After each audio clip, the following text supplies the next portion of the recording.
Été 1964, parc du Mont-Royal. La Maison Smith, alors centre d'art, accueille 12 sculpteurs venus de 9 pays.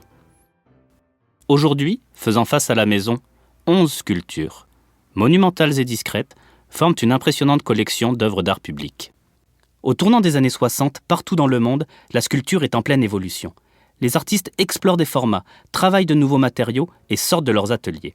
Robert Roussil, sculpteur québécois, est invité en Yougoslavie en 1961 à un des premiers symposiums internationaux de sculpture en plein air.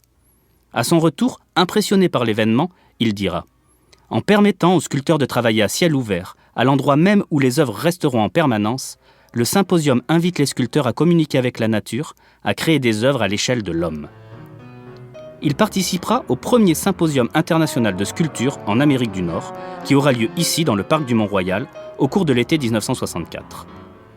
Pendant 2 mois, les sculpteurs vont exécuter sur place les œuvres qui se dressent toujours devant vous.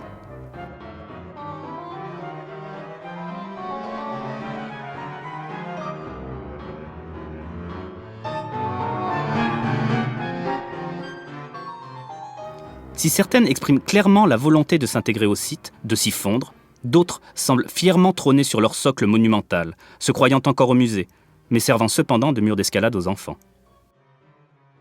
Aujourd'hui, plus de 40 ans après l'événement, quel regard avons-nous sur les œuvres et sur cet héritage ? Les sculptures semblent parfois invisibles aux visiteurs, même les plus habitués. D'autres se questionnent sur leur présence, sur leurs auteurs. Quoi qu'il en soit, ces œuvres font indéniablement partie du parc et des richesses du Mont-Royal. Partez découvrir les œuvres. Bonne visite. Eloul Kosso, Israël, Optimax. Pierre Zekeli, Hongrie, l'ange de pierre. Krishna Reddy, Inde, sans titre. Shirley Witzky, États-Unis, sans titre. Irving Burman, Canada, sans titre. Armand Vaillancourt, Canada, La Force.